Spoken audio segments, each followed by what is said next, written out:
5회 시작 함께 하실래요? 안녕하세요. 세상의 모든 정보 아나운서 전주리입니다. 지난해 어깨 부상으로 시즌을 조기 마감했던 미국 프로야구 샌프란시스코 자이언츠의 이정우 선수가 올 시즌 눈부신 활약을 이어가고 있습니다.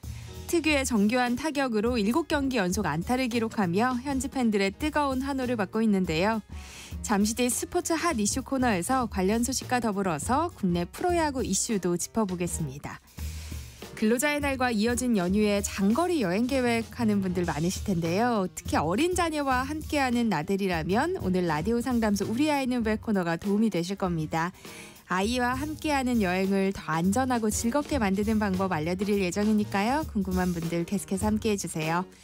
저희 방송은 KBS 1라디오 유튜브 채널을 통해서도 실시간으로 시청 참여하실 수 있습니다. 많은 관심 부탁드리면서 KBS 세상의 모든 정보 지금 시작합니다.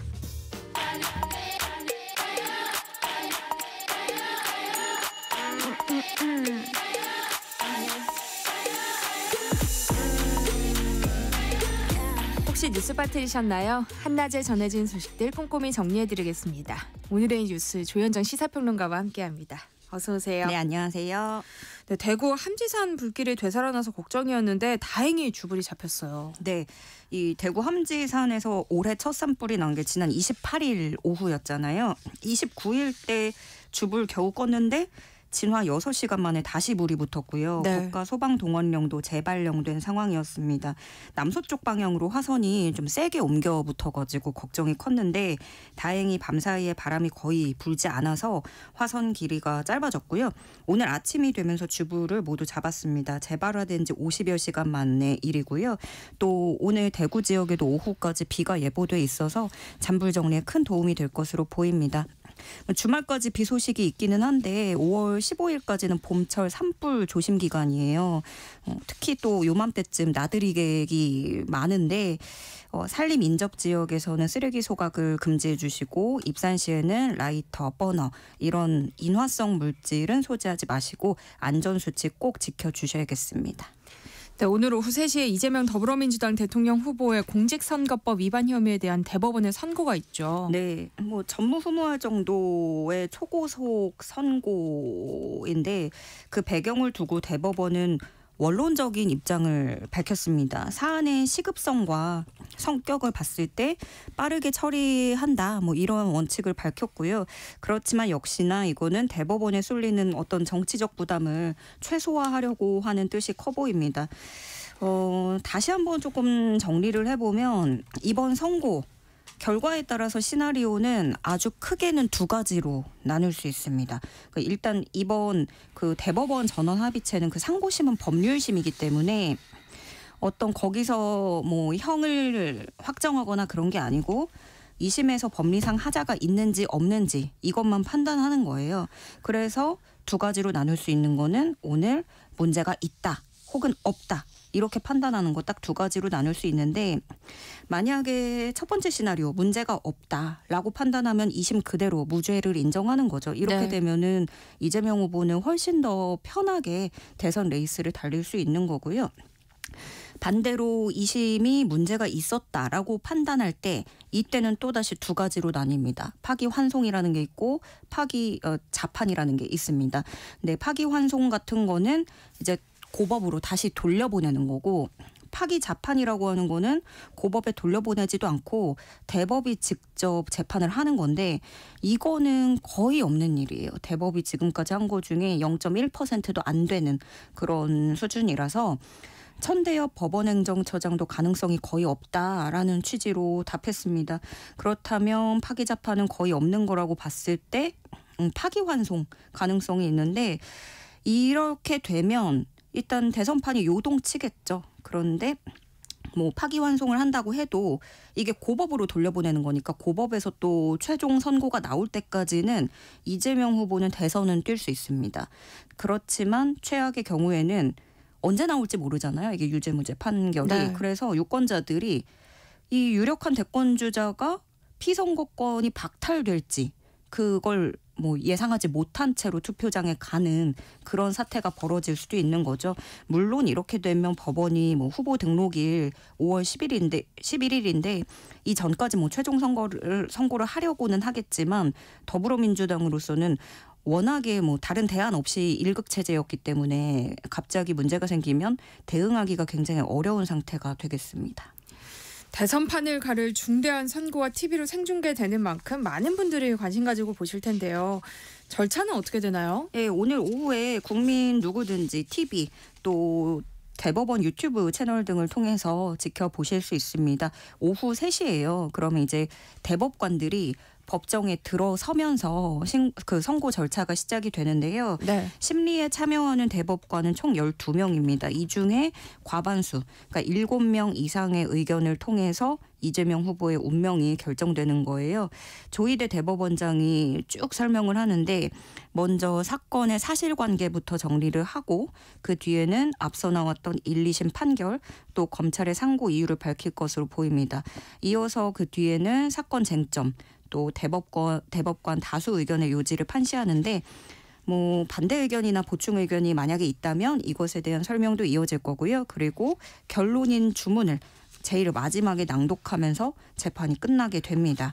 그렇기 때문에 이 TV 키셨을 때 시작은 3시에 하지만 이 원고 분량이 어느 정도 될지 모르기 때문에 선고에도 어느 정도 시간이 걸릴지는 알 수가 없는 거고요. 그리고 대법원 상고심 같은 경우에는 피고인의 출석 의무가 없어요. 그래서 이재명 후보는 오늘 출석하지 않을 것으로 전해졌고 대신에 이제 경청 투어라는 걸 연휴 동안 시작을 합니다. 오늘은 경기 북부로 가는데 이 경기 포천 연천 시작으로 해서 강원도 접경 지역 또 영동 권역 경북 영주 예천을 거쳐서 4일에 충북 단양 제천 쪽에서 마무리가 됩니다. 보수 진영에서는 한덕수 대통령 권한대행이 언제 출마 선언을 공식화할지에 연이어 관심이 쏠리고 있는데요. 오늘 사태가 유력하다는 얘기가 들려요. 네, 워낙에 4월 달이다 5월 달이다 뭐 관측은 많았지만 네. 지금으로 그 정치권의 소식통이나 뭐 총리실 관계자 측근 등등의 입에서 나온 말들을 종합해 보면 오늘 오후에 사퇴하는 게 지금으로선 가장 유력하고요. 그 후에 바로 다음 날인 내일 출마 선언을 한다라는 시나리오로 가고 있습니다.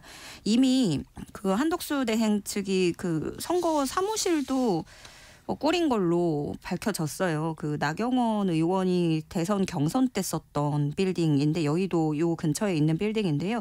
그 사무실을 넘겨받은 것으로 확인이 됐고 한덕수 대행의 출마 회견 키워드로는 경제 회복, 국민 통합, 안정 등이 고려되는 것을 알려졌습니다. 그리고 또 아마도 이 대통령 임기 단축하고 연계한 분권형 개헌을 추진한다든가 거국 내각을 구성하자 이런 주장도 내세울 가능성도 거론이 되고 있습니다.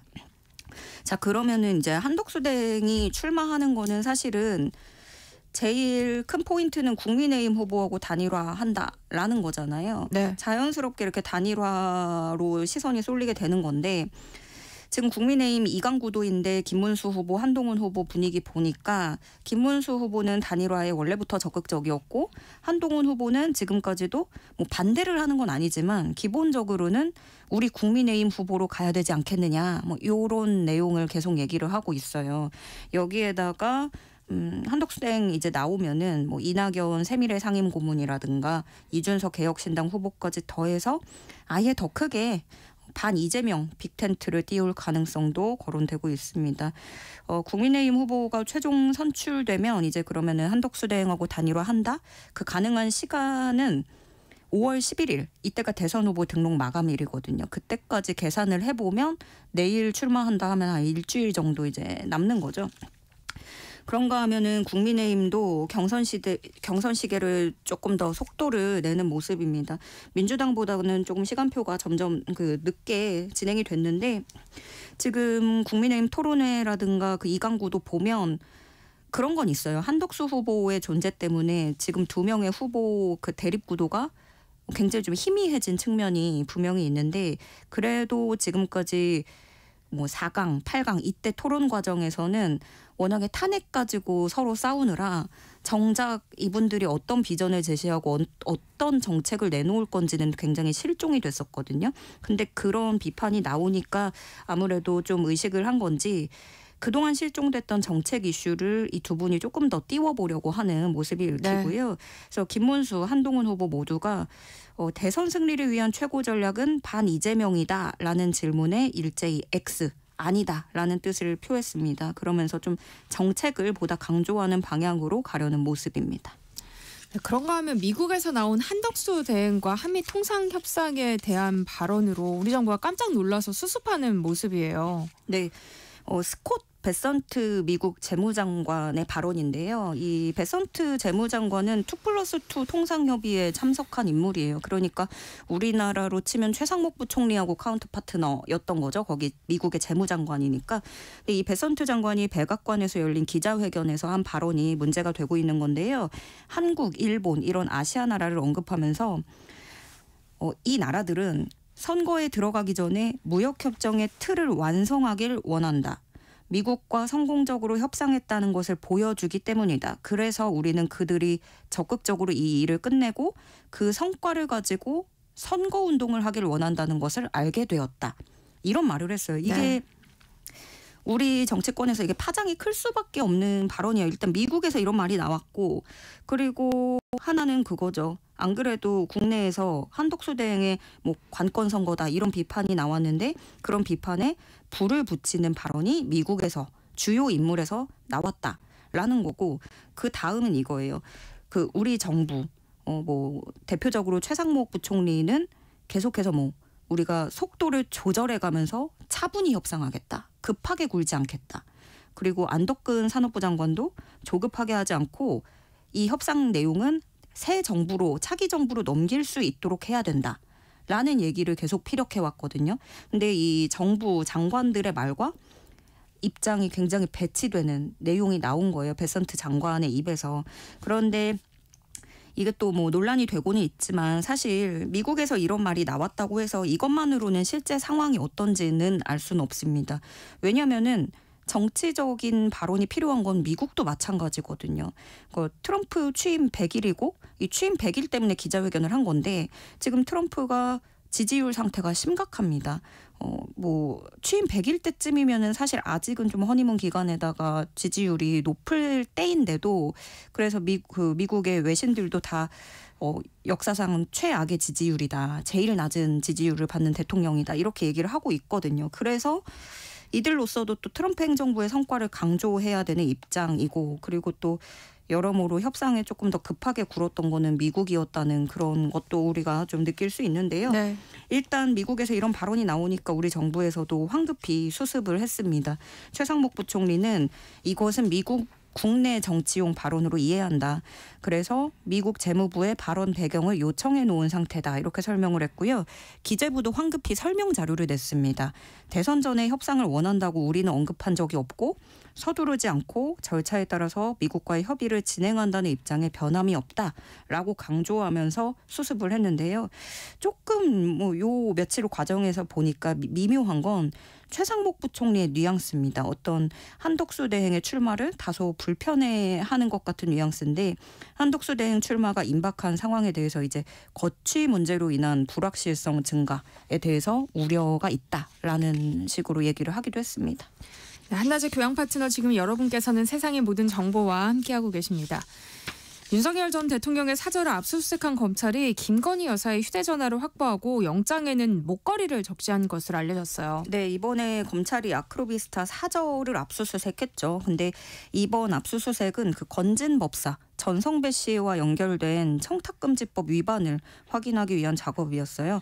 근데 이날 투입된 수사관들이 그 정장을 착용하라는 지시를 받고 움직였대요. 그러니까 전직 대통령에 대한 어떤 그 사저를 압수수색한다라는 거에 대해서 최소한의 예우를 갖춘 것으로 보여지고요. 네.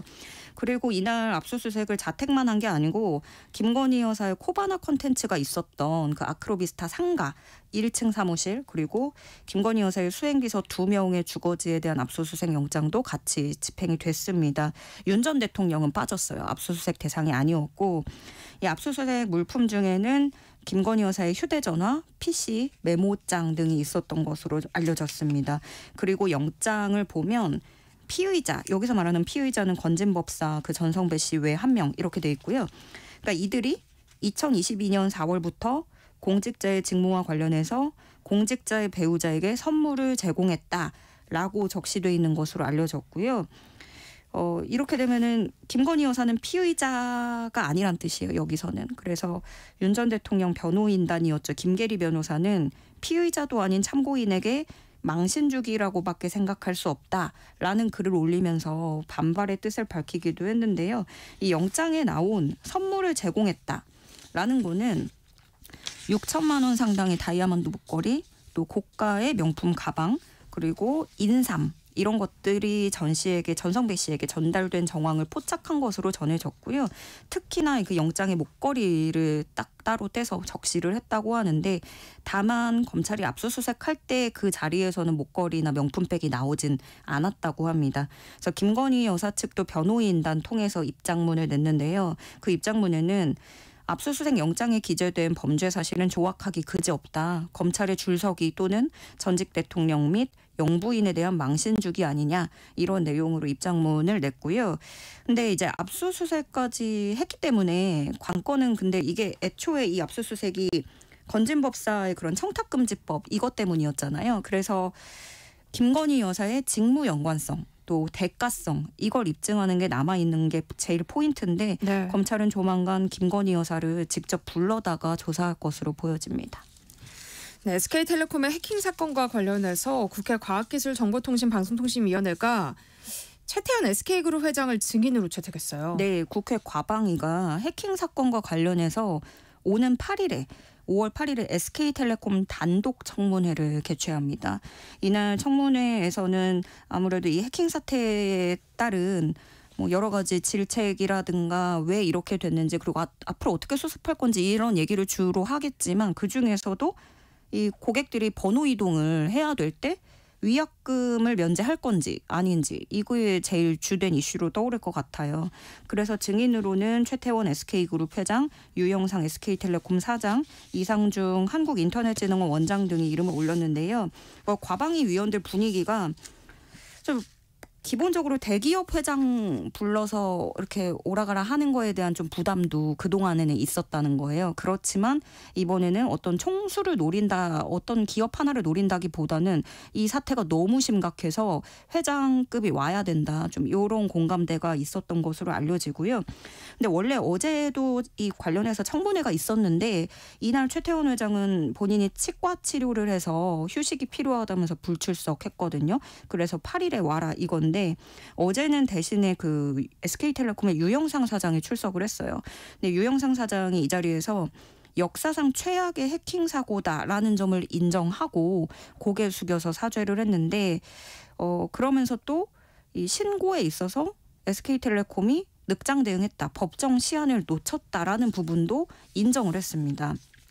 근데 사실 SK텔레콤 이번 사태에서 문제점이 한두 개는 아니에요. 이렇게 늑장 대응했고, 정부에 제출한 보고서에도 그 사고 인지 시간을 늦게 기재를 하거나, 고객들은 또 이렇게 오픈런까지 했는데 다시 발길 돌리고, 예약에도 문제가 있고, 유심을 바꾼다 아니다 이렇게 말도 바뀌고 여러 가지 문제가 있었는데, 지금 제일 조금 핵심으로 거론이 되는 건 위약금을 면제해야 된다라는 거예요. 이게 회사 잘못이고 고객들은 시간 내서 어쩔 수 없이 불편함을 감수하는 건데, 강제로 번호 이동한다고 위약금까지 내야 되냐, 이건 너무 불합리하다라는 불만이 나오는 거잖아요. 근데 여기에 대해서 유영상 사장은 어제 검토하고 있다, 이렇게만 답을 했어요.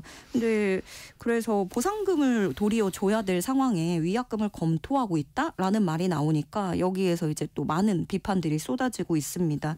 그래서 과방위 위원들은 정말 막 이제 질타를 쏟아냈죠. 귀책 사유를 과학기술정보통신부도 그렇고 그 유영상 사장도 본인도 인정을 해놓고 위약금 면제를 못하겠다는 거는 반규칙적 발상이 아니냐.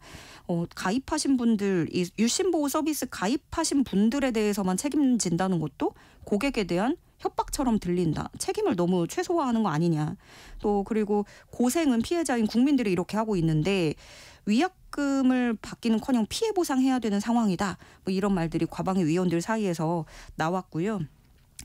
이날 또 SK텔레콤 측이 유심이 지금 부족하잖아요. 그래서 6월 말까지 500만 개 추가로 확보하겠다 이런 말도 하긴 했는데 사실상 이거는 기존의 입장을 되풀이한 수준이고요. 지금 과기정통부의 조사 결과 SK텔레콤에서는 메인 서버 개인정보가 유출이 됐고요. 총 25종류의 데이터가 유출된 것으로 확인됐습니다. 네, 어제 한낮에 서울 시내 도로에 또다시 땅 꺼짐 현상, 싱크홀이 발생했어요. 네, 어제 오후 3시 25분쯤이었습니다. 서울 강동구 길동사거리 둔촌역 방면 도로에서 싱크홀이 발생했는데요. 크기는 가로 2.5m, 세로 3m, 깊이 1.2m 규모예요. 정말 다행히도 다친 사람은 없었고요. 재산 피해도 없었습니다. 그렇지만 갑자기 이제 길이 한낮에 이렇게 돼버리니까 복구 작업하느라 3개 차로 다 막고 좀 혼잡함이 있었고요. 다른 무엇보다 사실 시민들의 불안감이 너무너무 커지고 있다는 거죠. 이렇게 하루가 멀다 하고 계속 땅 꺼짐 현상이 발생하니까 불안감이 커지고 있는데 이번 땅 꺼짐은 그 상수도 밸브가 파손돼서 누수가 됐던 게 원인인 것으로 파악되고 있습니다. 강동구는 또 지표 투과 레이더 탐사 차량 보내서 탐사에 나섰는데요. 이게 어떤 방식이냐면 레이더로 전반적으로 땅을 먼저 훑어봅니다. 그런 다음에 이상이 뭐가 이상하다 하면은 거기에 빈 공간이 있는지를 확인하고 그걸 내시경으로 또 규모를 조사를 하는 건데 만약에 빈 공간이 좀 작아 보인다 하면은 거기 이제 뭐 메꾸거나 해서 즉시 복구를 하고 빈 공간이 크다 하면은 굴착 조사를 해서 정확한 원인을 파악하고 복구한다는 계획을 갖고 있고요. 이 탐사 결과는 서울 안전누리 홈페이지에 공개될 예정입니다. 네, 오늘의 뉴스 조현정 시사평론가와 함께했습니다. 고맙습니다. 네, 고맙습니다. KBS 1라디오 세상의 모든 정보 함께하고 계신 지금 시각은 12시 36분입니다. 이 시각 교통정보 알아봅니다. 네, 이 시각 교통정보입니다. 오늘부터 시작되는 징검다리 연휴로 궂은 날씨지만 일찍부터 고속도로 지방 방향 정체가 늘어 있고요. 빗길 사고도 많은 편입니다. 호남선 천안 쪽 주안 부근 1차로의 빗길 사고 구간 살펴 지나셔야겠고요. 중앙선 대구 방향 삼락 1, 2차로에서도 각각 사고가 나 뒤로 크게 혼잡합니다. 강원권 이동하는 길 서울 양양고속도로 양양 쪽은 덕소 3패부터 서종 쪽으로, 영동선 강릉 방향도 동군포에서 북수원, 용인과 양지, 덕평부터 호법 분기점 쪽으로 긴 구간 정체되고요. 수도권 제일순환선 송내를 중심으로 양방향 지나시기 어렵습니다.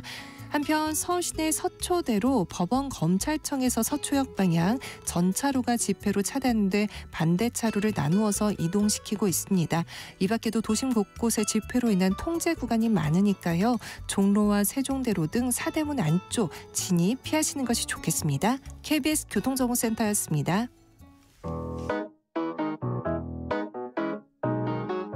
세상의 모든 정보는 청취자분들의 관심과 참여를 기다립니다. 방송 들으시면서 궁금한 점이 있거나 의견 공유하고 싶은 분들 계시면 문자 보내주세요. 추첨을 통해 모바일 쿠폰 보내드리겠습니다. 참여하실 번호는 샵 9730이고요. 짧은 문자 50원, 긴 문자 100원의 이용료가 부과됩니다.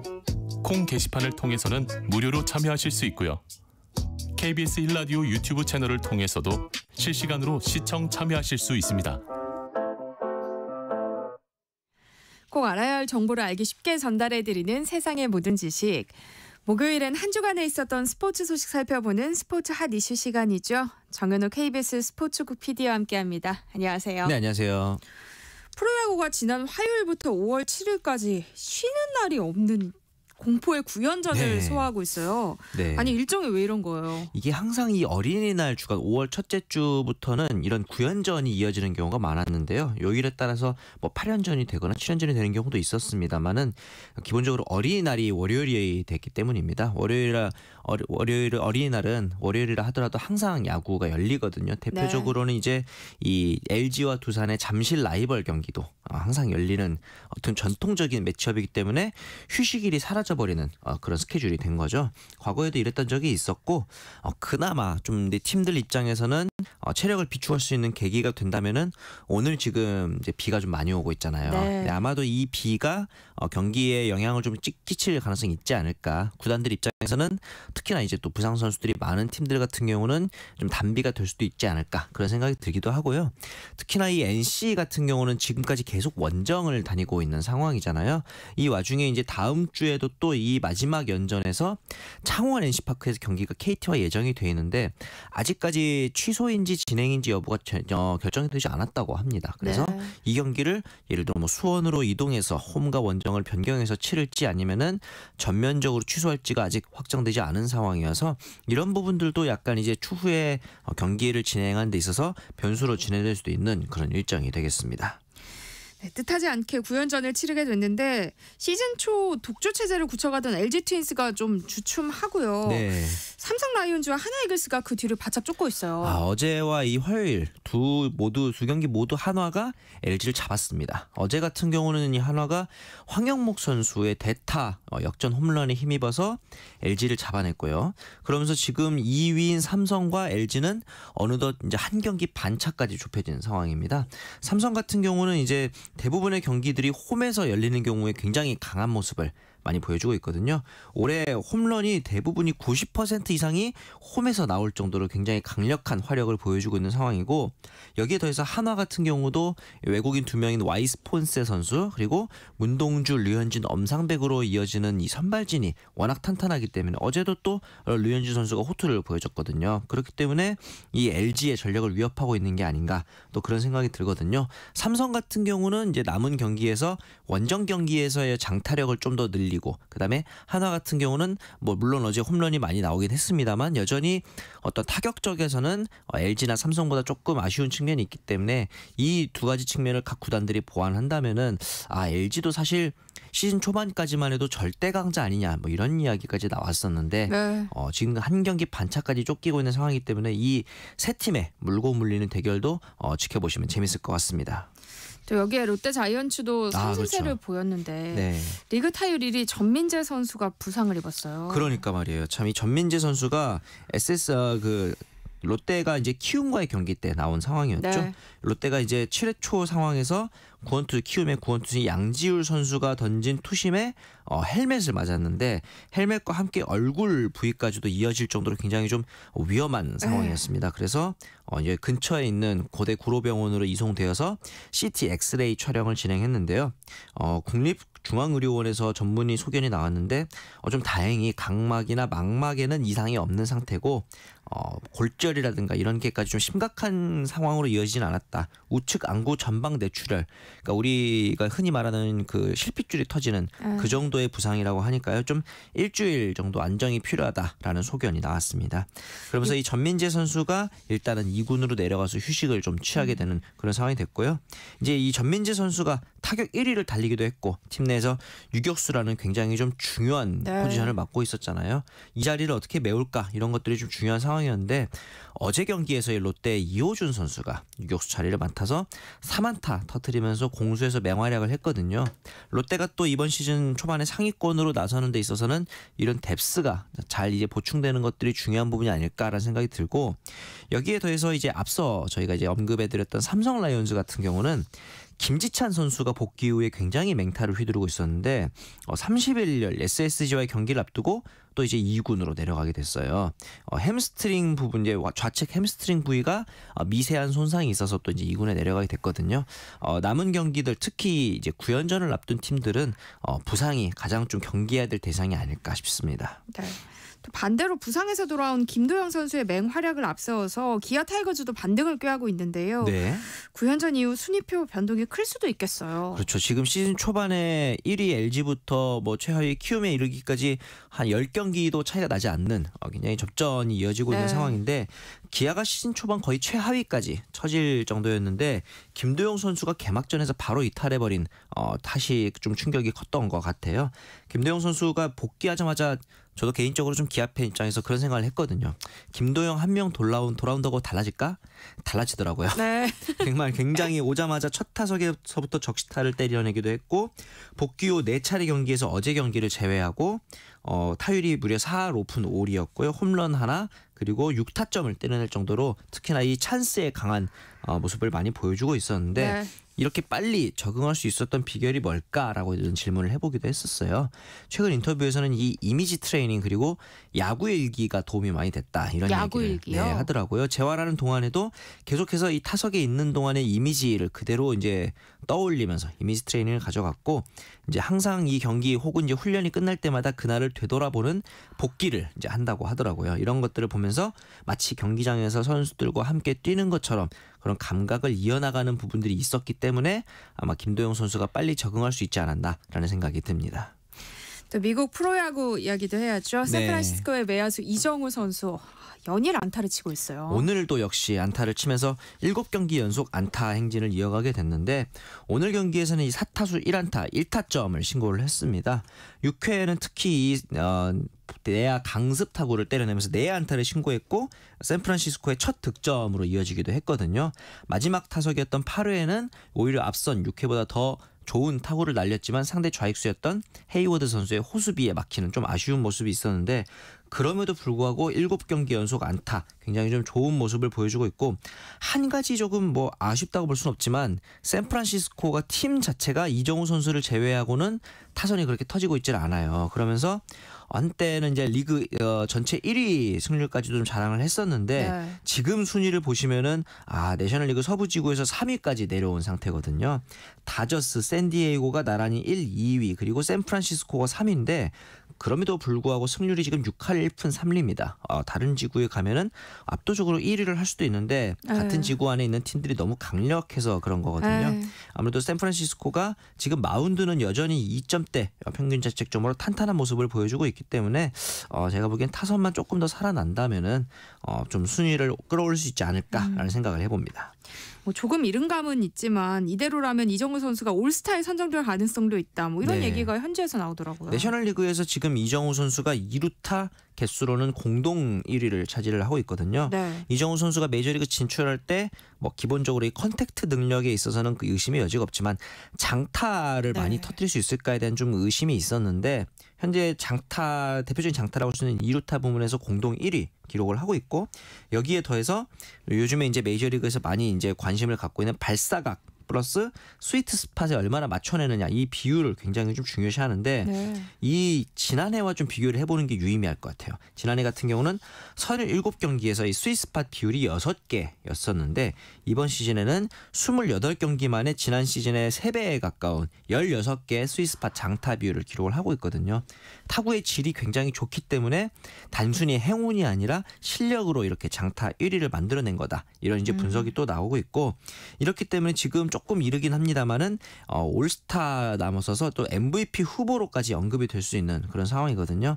이정우 선수 이제 남은 경기에서 사실 우리가 프로야구가 9연전이 이어진다라는 이야기를 했었는데 메이저리그는 17연전이 이어질 예정이거든요. 이정우 선수 중간중간 좀 휴식도 잘 취하면서 체력 관리만 잘 이어진다면은 이번 시즌 조금 더 좋은 성적을 기대해봐도 좋을 것 같습니다. 네. 프로 배구 소식도 살펴볼까요? 이번 V리그 여자부 챔피언 결정전 진출에 큰 기여를 했던 정관장의 표승주 선수가 은퇴를 선언했어요. 근데 강제 은퇴 아니냐 이런 얘기가 나와요. 은퇴를 선언할 수밖에 없는 그런 상황이 됐었죠. 표승주 선수 같은 경우는 FA 협상 마감일까지도 원소속 팀인 정관장은 물론 다른 팀과도 어느 팀과도 계약 도장을 결국 찍지 못했습니다. 그러면서 FA 미계약자가 되면서 다음 시즌을 뛸 수 없는 그런 상황이 됐거든요. 나이도 있다 보니까 사실상 은퇴를 할 수밖에 없는 위치가 된 거고 이런 상황이 오게 된 이유는 이제 이렇게 된 겁니다. 표승주 선수가 대전 정관장에서 한 시즌을 뛴 다음에 가정생활의 어떤 편의를 위해서 수도권 팀으로 이적을 희망했었어요. 그런데 수도권 팀에서 뛰고 영입하고자 하는 의사가 없었던 거죠. 그렇다 보니까 이제 표승주 선수도 정관장과의 계약도 쉽지 않고 수도권 팀으로의 이적 가능성도 낮아져서 결국에는 계약에 모두 실패를 하게 된 상황인데 만약에 정관장이 선수 생명을 끊으려고 했다면 좀 지탄을 받을 수 있는 상황인데 어떻게 보면은 자본주의 시장의 이치라고 볼 수 있는 거죠. 표승주 선수를 향한 수요가 없었다. 냉정하게 보자면 그런 상황이었는데 궁극적으로 보기에는 왜 수요가 없었느냐라는 걸 좀 볼 수 있을 것 같아요. 표승주 선수의 실력이 없는 게 아니라 현재까지 어떤 그 FA 자격 그리고 이제 그 제도적인 측면에서 표승주 선수를 새로 다른 팀이 영입을 하기 위해서는 치러야 할 비용이 어떤 그런 시장에서 평가되는 가치보다 훨씬 많았기 때문에 이런 상황이 벌어졌다. 좀 이렇게 볼 수 있을 것 같거든요. 근데 그래서- 표승주 선수는 충분히 더 뛸 수 있는 기량이잖아요. 맞습니다. 본인이 얼마나 아쉽겠어요. 네. 이 규정을 좀 손볼 필요도 있을 것 같은데요. 네, 이 규정을 조금 더 자세히 설명드리자면은 이 선수를 새로 FA로 영입할 때 원 소속 구단에 지급해야 되는 보상금 규정이 가장 큰 걸림돌이라고 네. 보시면 됩니다. 이 FA 시장에서 선수가 A, B, C 등급으로 선수가 등급이 나뉘는데 이 기준은 지난해 연봉에 따라서 책정이 됩니다. 지난해 연봉이 1억 원 이상인 선수 같은 경우는 선수를 이제 이적했을 경우 원 소속 구단에 전 시즌 연봉의 300%를 지급을 해주게 돼 있습니다. 표승주 선수 같은 경우는 지난 시즌 연봉이 3억 원이었기 때문에 9억 원을 지급을 해줘야 되는 상황이라서 그 금액을 지불하면서까지 영입하기는 쉽지 않은 상황이었거든요. 그렇다면은 이 보상 규정을 좀 느슨하게 하는 게 어떻겠느냐라는 이제 지적이 나오긴 합니다. 네. 왜냐하면은 이번 시즌 FA 대상자 14명 가운데 한 명 빼고 전부 A 등급이 되다 보니까 이적이 쉽지 않은 그런 상황이었거든요. 그런데 만약에 A 등급의 연봉 기준을 1억 이상으로 상향하게 되면은 그 아래 등급 B, C 등급의 선수를 붙잡아두기 위해서 연봉 인상이 전체적으로 다 이루어집니다. 그렇게 되면 결국 구단 입장에서는 그리고 특히나 이 모기업 입장에서는 운영하는 데 있어서 비용적인 측면이 많이 올라가기 때문에 리그를 운영하는 데 있어서 문제점이 있을 수 있다. 이런 지적이 또 있거든요. 이런 상황이어서 이 셀러리 캡도 전체적으로 올릴 것이냐 이런 질문을 봤을 때는 구단 입장에서는 그 또한 쉬운 문제는 아니기 때문에 결국 이런 표승주 선수가 경우처럼 조금 안타까운 사례들이 이어지고 있는 것으로 보입니다. 그래서 이번 스토브리그에서 정관장의 전력 손실이 가장 컸다는 분석도 나와요. 맞습니다. 이 대표적인 아시아 쿼터에서 외국인 선수만큼 강력했던 메가 선수가 또 팀을 떠났고요. 표승주 선수마저 떠나면서 전면적인 리빌딩에 들어가야 될 그런 상황이 됐거든요. 이렇게 되면서 이제 가장 중요한 건 메가 선수가 떠난 자리를 어떻게 메울 것이냐. 외국인 선수 트라이아웃이 이제 5월 6일부터 열릴 예정인데 과연 어떤 선수들을 뽑을지가 양 팀에서는 각 팀마다 가장 중요한 상황이거든요. 남자부 같은 경우는 이제 그 익숙한 얼굴들이 좀 많이 눈에 띕니다. 요스바니 에르난데스 선수 그리고 루이스, 마테이콕 이런 선수들이 또 새롭게 다시 한번 우리나라 무대를 노크를 하고 있는 상황이고 여자부 같은 경우는 한국계 미국인 선수로도 유명했던 레베카 라셈 선수가 또 참가 신청을 했고요.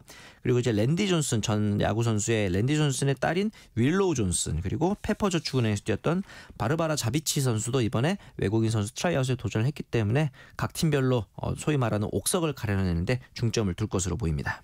네. 마지막으로 프로농구 소식도 살펴볼까요? 오는 5일 어린이날 챔피언 결정전이 시작됐는데 네. 정규리그 1, 2위가 맞붙게 됐어요. 결국 정규 시즌 동안 가장 농구를 잘했던 두 팀이 챔피언 결정전에서 만나게 됐습니다. 서울 SK가 이제 1위였고 창원 LG가 2위였는데 네. 이 두 팀이 만나는 시리즈는 간단하게 말씀드리자면은 원맨 쇼라고 할 수 있는 SK 원희의 SK 자밀 원희의 SK 그리고 철벽 수비로 이름난 LG 그중에서도 그 중심을 잡고 있는 아셈 마레이 선수의 대결이 될 것 같습니다. 공격의 SK냐 수비의 창원 LG냐 이렇게 네. 좀 볼 수 있을 것 같은데 서울 SK 같은 경우는 원희 선수가 마지막 KT와의 4차전에서 무려 40득점에 18리바운드를 기록할 정도로 정말 원희 SK라는 말이 손색이 없을 정도로 굉장한 활약을 보여줬는데 네. 역설적으로 원희 빼고는 득점력이 많이 떨어지는 그런 상황이었습니다. 안영준 선수라든가 에이스인 김선영 선수의 득점이 두 자릿수에도 미치지 못하는 그런 상황이었거든요. 반대로 이 창원 LG 같은 경우는 수비적인 측면에서는 굉장히 좋았는데 네. 지금까지 좀 시리즈를 거듭 이어오면서 쌓인 체력적인 약점을 좀 잘 보완하는 것이 숙제가 되지 않을까라는 생각이 들고 근데 그 창원 LG 같은 경우는 정규 시즌에서 맞대결 성적이 나쁘지 않았기 때문에 어떻게 보면 서울 SK랑 해볼 만하지 않을까 이런 전망을 또 하고 있다는 이야기도 있었습니다. 피디님은 어느 팀이 좀 더 우세하다고 보세요?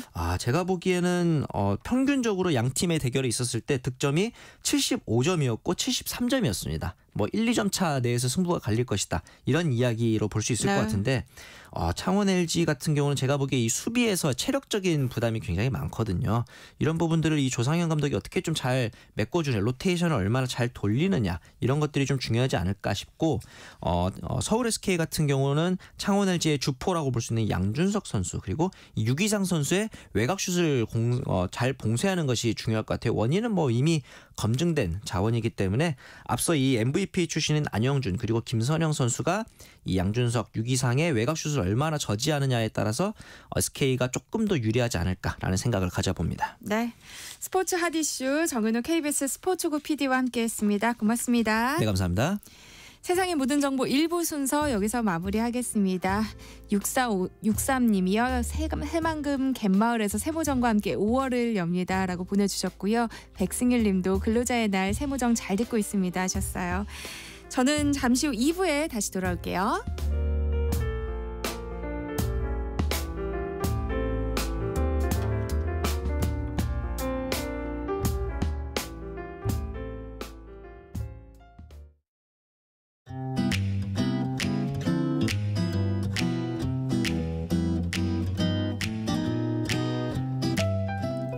안녕하세요. 바른말 고운말입니다.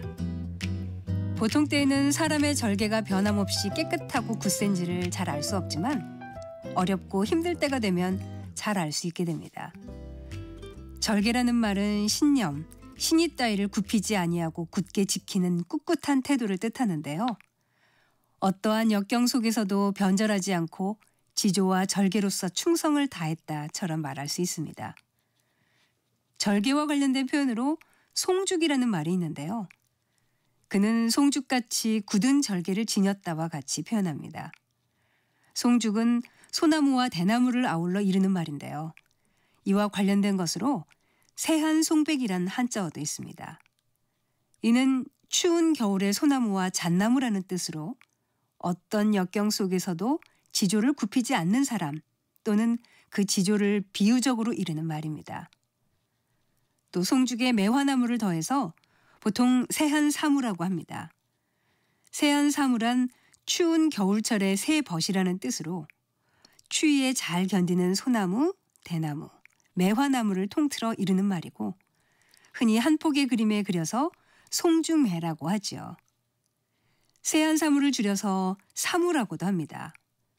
사무는 새벗이란 뜻으로 이것이 가리키는 것은 여러 가지가 있습니다. 그 중에서 함께 어울리는 세 가지 운치라는 뜻으로 시와 술과 검은고를 이르기도 하고 또 산수, 송죽, 금주의 세 가지를 뜻하기도 합니다. 지금까지 바른말 고운말 아나운서 국혜정이었습니다.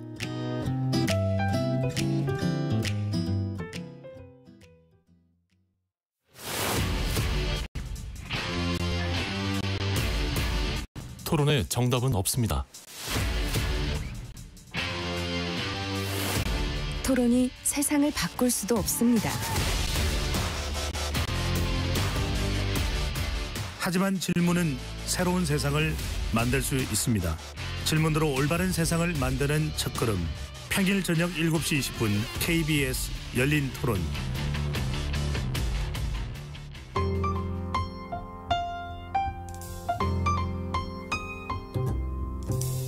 어떤 하루 보내고 계신가요? 눈코 뜰 새 없이 바쁘게 지나가는 한 주. 따뜻한 시선으로 하루를 마무리합니다. 당신을 위한 지식 쉼터. 오늘 밤 일라디오. 월요일부터 금요일. 매일 밤 10시 5분에 시작합니다.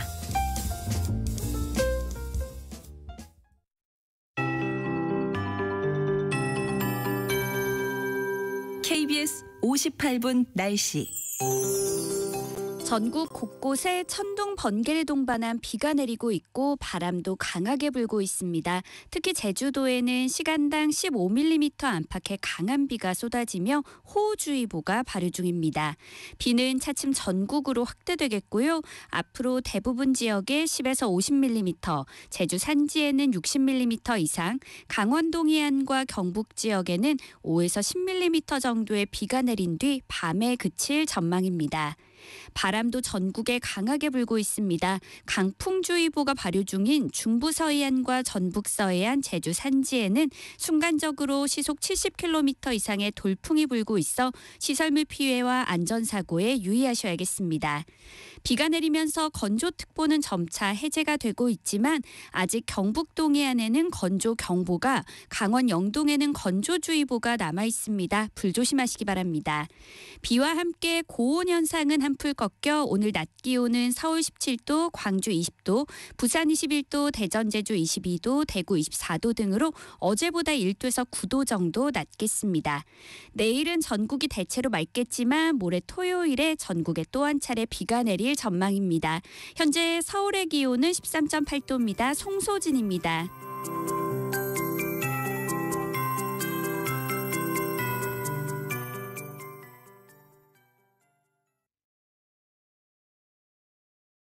정성을 다하는 국민의 방송 KBS가 한시를 알려드립니다. AM 711kHz, FM 97.3MHz, KBS 1라디오입니다. HLKA.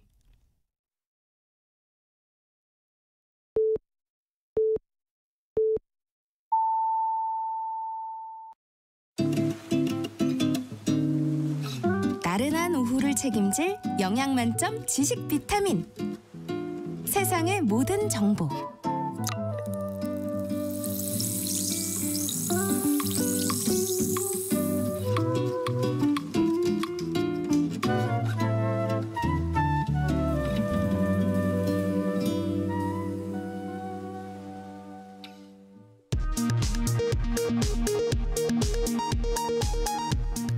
이 시각 라디오 정보센터 뉴스입니다. 더불어민주당과 국민의힘이 정부가 제출한 12조 2천억 원의 추가 경정 예산안 규모를 늘려 오늘 본회의에서 처리하는 데 합의했습니다. 합의한 추가안 규모는 정부안보다 1조 6천억 원 증액된 13조 8천억 원입니다. 대법원 전원합의체는 오늘 오후 3시 이재명 더불어민주당 대선 후보자의 공직선거법 혐의 상고심 판결을 선고합니다. 상고심 선고는 KBS 등 TV방송과 대법원 유튜브를 통해 생중계됩니다. 한덕수 대통령 권한대행이 대선 출마를 위해 오늘 오후 사임할 것으로 보입니다. 출마 선언은 내일이 유력합니다. 이미 여의도에 대선 캠프 사무실을 차렸고 이른바 반 이재명 빅텐트를 위해 민주당계 인사들과 접촉 중입니다. 관세 여파 속에 지난달 대미국 수출이 7% 가까이 감소한 106억 달러를 기록했습니다. 다만 4월 전체 수출액은 반도체 수출 호주에 힘입어 3.7% 증가한 532억 1천만 달러를 기록해 같은 달 기준 최고 실적을 기록했습니다. 서울 아파트값이 상승세를 이어가는 가운데 조기 대선으로 기대감이 반영된 세종 지역은 상승폭을 확대했습니다. 한국부동산원은 4월 넷째 주 서울 아파트값이 지난주보다 0.09% 올라 13주 연속 상승세를 이어갔다고 발표했습니다. 세종 아파트값은 0.49% 올랐습니다. 지금까지 라디오 정보센터 뉴스 정한나였습니다.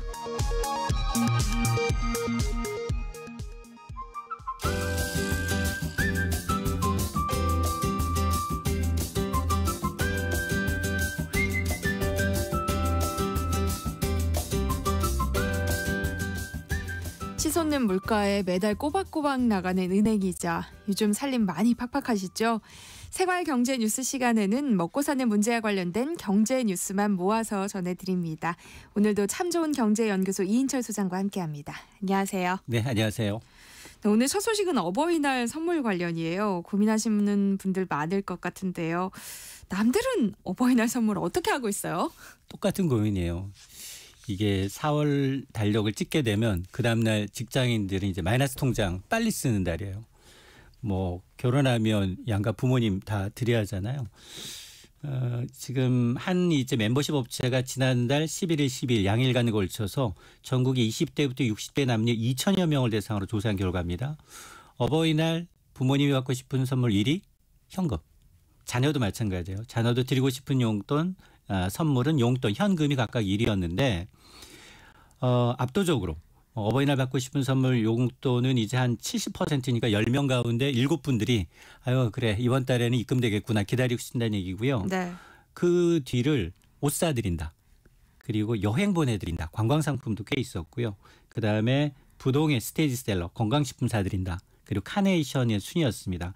근데 평균 예산을 보면 지난해보다 줄었어요. 8만 원가량 줄였어요. 한 29만 원 꼴이거든요. 그러니까 보통 뭐 현금 드리고 이제 식사 외식하고 이런 절차를 거치게 되는데 이게 아마 이제 경기 침체와 고물가 영향이 아니냐라는 분석이고 그리고 뭐 어버이날만 있는 게 아니라 5월 어린이날도 있잖아요. 어린이날도 주고 싶은 선물은 용돈이 1위를 차지했는데 어린이날 용돈은 지난해와 비슷합니다. 약 11만 원 꼴이었거든요. 그러면서 선물이나 용돈 줄 이 어린이 대상도 자녀뿐 아니라 이제 한 자녀니까 조카, 사촌, 그리고 이제 손자의 순이었는데 우리 속담에 이런 거 있잖아요. 내리사랑은 있어도 치사랑은 없다. 통계가 그대로 어려워도 자식한테만큼은 쓴다는 얘기입니다. 좀 씁쓸하네요. 안 그러시죠? 저 안 그러려고 노력하겠습니다. 네, 5월 가정의 달을 맞아서 무료 사진 촬영해주겠다고 유인한 이후에 고가의 비용을 청구하는 피해 사례가 늘고 있다고요. 맞습니다. 이게 아마 스마트폰 갖고 계신 분 아실 거예요. 무료 사진 찍어준다고 내가 보는 뉴스마다 나와. 근데 정말로 혹해서 갔다라고 하면 평균 얼마나 쓸 것 같아요? 75만 원가량을 씁니다. 네. 이게 5월 가정의 달을 맞아서 이제 무료 사진 촬영을 유인한 뒤에 고액의 앨범 만들어야 된다, 액자 제작해야 된다라고 하면서 청구하는 이제 피해 사례가 급증하고 있다는 소식인데요. 한국소비자원에 따르면 이제 무료 촬영을 제공한다고 홍보한 뒤에 실제로는 50만 원 이상의 고액의 계약을 체결하는 경우가 많았어요. 지난 3년 동안 이런 피해 구제 신청 건수가 1,200건을 넘었었습니다. 그중에 절반 가까이 평균 얼마나 돈을 냈느냐, 무료로 갔는데 평균 계약 금액이 75만 원이에요. 그러니까 이제 그러면 사실 좀 속았다는 느낌이 들어서 예약금 반환하겠다라고 약속했지만 반환하지 않거나 또 액자 구매해야만 원본 사진을 준다거나 네. 뭐 이런 식으로 해서 지금 고액을 꼭 쓰게 하는 이제 구매하는 방식으로 이제 상수를 펼치고 있는데 어쨌든 이제 소비자원의 경우에는 이런 상수를 피해 구제 신청이 워낙 많기 때문에 사전 좀 고지해라라고 이제 권고할 예정인데 소비자도 이런 피해를 줄이기 위해서는 예약 방문하기 전에 이게 정말 공짜가 맞냐, 어디까지가 공짜이고 어디까지가 무료이고 그리고 촬영 전에 추가 비용이 발생한 항목이 어떤 것들이 있는지 꼼꼼하게 좀 따져보셔야 되고요. 그리고 이런 거 세상에 공짜는 없습니다. 네. 그렇죠. 진리죠. 소득이나 자산 기준 없이 무주택자면 누구나 입주가 가능한 전세 임대주택이 신청자를 받고 있다고요. 임대주택도 소득 기준이 안 따지나 할 텐데 네. 이게 아파트가 아니에요. 비아파트. 그래서 이제 올해부터 처음 시범을 보이고 있는데 전세 임대형 든든 주택입니다. 어제 입주자 모집 공고가 났어요. 5월 12일까지 국토교통부가 신청을 받고 있습니다. 이 전세 임대형 든든주택이라는 게 뭐냐, 아파트 빼고 빌라라든가 다세대 주택, 도시형 생활주택과 같이 정말 안심하고 지낼 수 있게 설계된 새로운 유형의 전세 임대주택입니다. 근데 이제 특징이 소득과 자산을 따지지 않고 무주택자라면 올해 아마 한 5천 가구가 전국적으로 17개 시도에서 공급되니까 가능합니다. 전세 임대형 든든주택은 최대 8년 동안 거주가 가능하고요. 근데 우선순위 좀 있어요. 신생아라든가 다자녀 가구, 예비 신혼부부의 경우에 이런 입주 우선권을 먼저 줍니다. 그리고 수도권의 경우에는 전세금 지원 한도액이 한 2억 원이고요. 보증금의 80%까지는 연 1에서 2% 저리에 융자까지 해줍니다. 아마 올해 이제 5천 가구가 이제 공급이 되는데 수도권이 절반 가까이. 그러니까 서울이 한 1,400여 가구, 인천, 경기 한 2,700가구가 되고 나머지는 전국적으로 있습니다. 그러니까 자세한 모집 정보는 국토부, LH공사, 지역주택공사 홈페이지를 참조하시면 확인이 가능합니다. 네. 청약 가점을 높이기 위해서 각종 불법 행위를 저지른 청약 당첨자들이 대규모로 적발됐어요. 그렇습니다. 지금 국토교통부가 지난해 하반기 수요권의 주요 분양단지 40곳, 약 2만 6천 가구에 대해서 조사를 했더니 390건의 부정청약을 적발해서 경찰에 수사 의뢰한 건인데요. 적발된 사례를 봤더니 위장 전입은 기본이고 위장 결혼, 그리고 허위 위헌하거나 청약 자격을 조작하거나 불법 전매 등의 다양한 형태가 있었습니다. 실제로 이제 가점제를 높이기 위해서 부양가족 수를 좀 늘려요. 이 가점제 가족 한 명당 거의 5점 이상 굉장히 높아지거든요. 그러니까 노부모 특공 청약 자격을 얻기 위해서 허위로 지방에 계신 부모님 같이 살고 있다, 이런 식으로 직계 존속을 전입해서 하는 부정 이제 청약이 한 243건으로 가장 많았고요.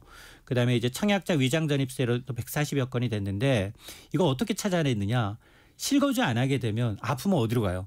집 근처 병원 가잖아요. 그러니까 그것까지 다 드러난 거예요. 건강보험 요양급여까지 샅샅이 잡아내서 실제로 이용한 병원, 약국, 이름, 연락처 이거 나오면 바로 주로 여기 살고 있는데 주소만 이쪽으로 옮겨놨구나. 이걸 확인하는 겁니다.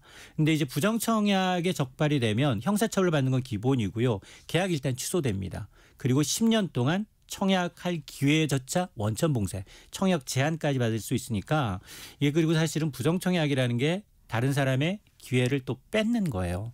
그렇기 때문에 조금 이 부분은 조금 시정이 좀 됐으면 좋겠습니다. 네, 창업을 계획하시는 분들이 들으면 좋을 것 같은데요. 국내에서 그래도 창업 후에 생존율이 높은 업종이 어떤 업종이에요? 그렇습니다. 지금 국세청의 통계를 보니 실생활에 밀접한 100대 생활 창업업종 가운데 창업 후 3년 후 생존율은 딱 절반, 53%에 그쳤는데요.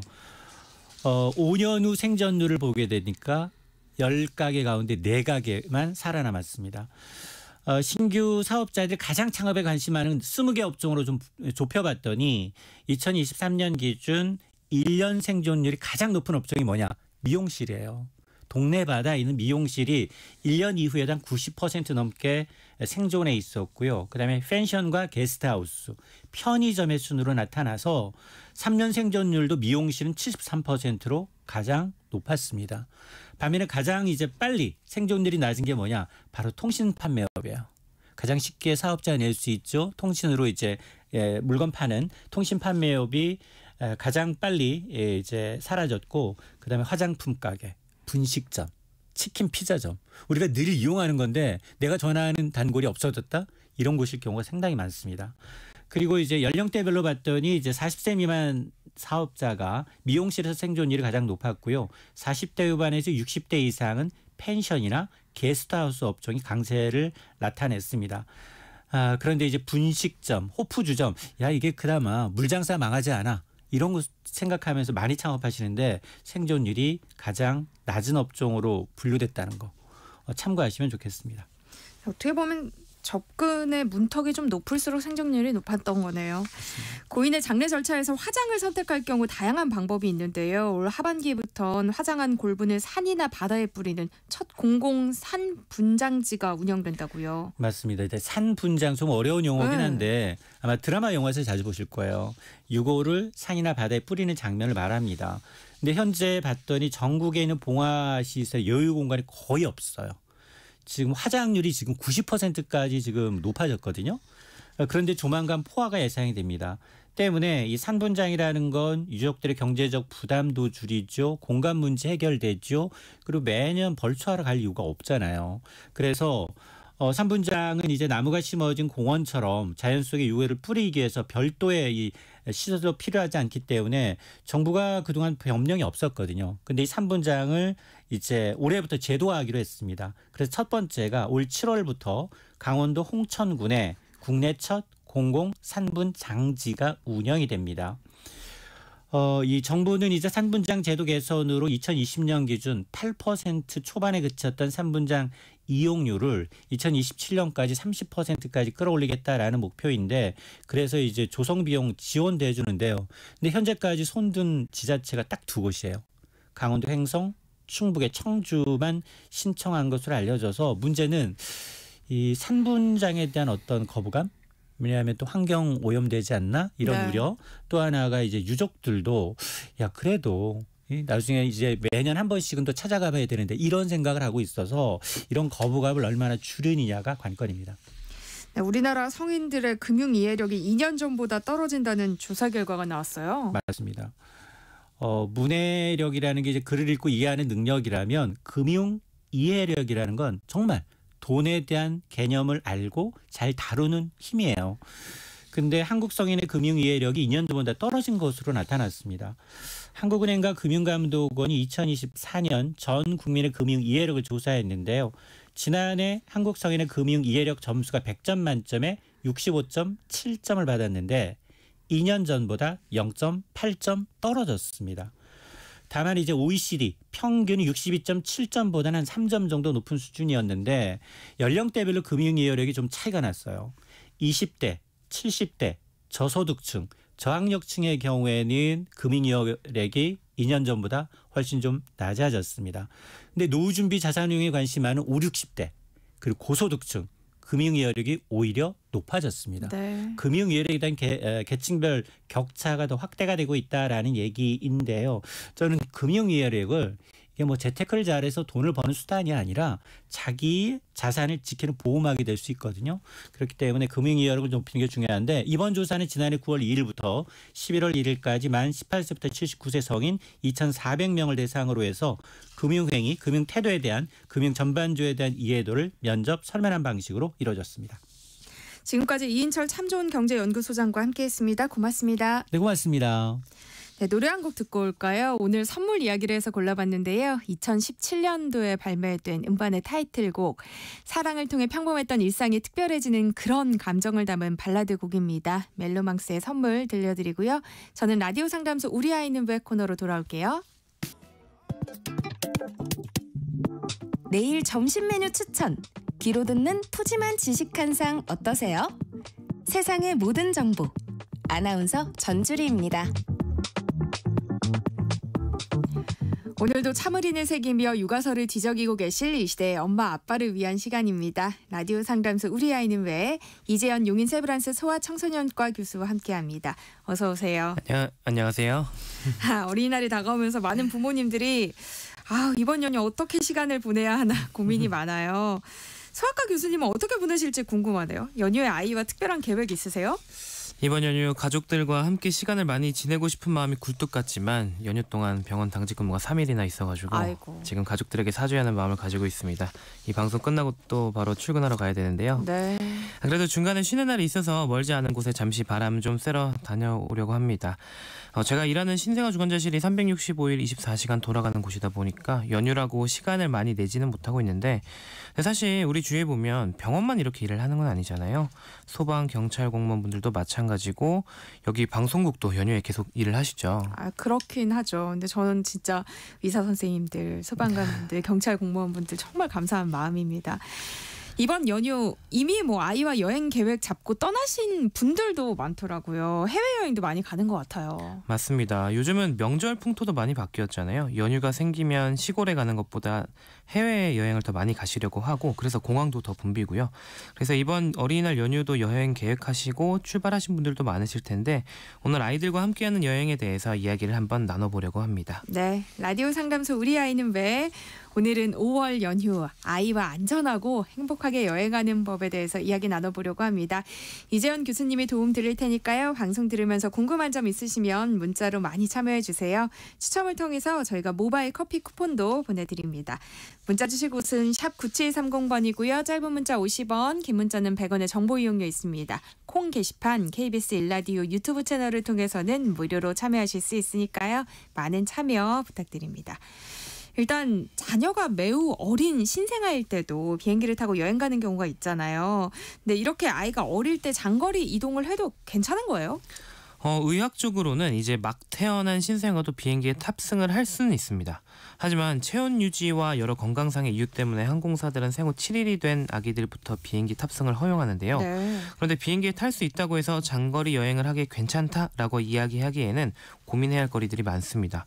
일단 신생아들은 면역력이 약한 데다 예방접종도 맞은 것이 지금 별로 없기 때문에 감염병에 매우 취약합니다. 그래서 비행기나 버스, 기차 등 인구 밀도가 높은 교통수단을 탈 때 이런 문제를 생각하지 않을 수가 없고요. 그리고 먹는 것도 문제죠. 비행사들은 기내에 영유아들의 음식 반입을 허용하고는 있지만 어린아이일수록 더 짧은 주기로 먹여야 하니까 챙겨야 될 것들이 많습니다. 네. 그리고 앉아있는 것이 힘든 누워만 지내는 아이들이 장시간 좌석에 있는 것도 매우 힘이 들어요. 그래서 미리 항공사에 신청하면 요람을 제공받을 수도 있고 기내 반입이 가능한 카시트 등을 들고 다니는 것도 방법이지만 아주 편하진 않죠. 그리고 큰 아이들이더라도 장시간 앉아있는 것이 매우 힘든 일입니다. 가장 문제는 비행기의 환경이 아이들에게는 지루하다는 것인데요. 이 때문에 짜증내고 힘들어하는 아이를 돌보는 일은 쉽지가 않습니다. 네. 그리고 기저귀를 교환하는 것도 쉽지가 않죠. 아무래도 기내 공간들이 좁기 때문에 기저귀 교환에 어려움을 겪을 수 있고요. 그리고 요즘은 기상 이상으로 난기류도 많이 생기잖아요. 이 때문에 안전도 항상 신경 써야 하는 문제입니다. 꼭 비행기가 아니라 차량을 이용해서 여행하는 분들도 많으신데 이때에도 아이들 먹는 문제나 기저귀 교환 문제 등이 어려운 것은 마찬가지고요.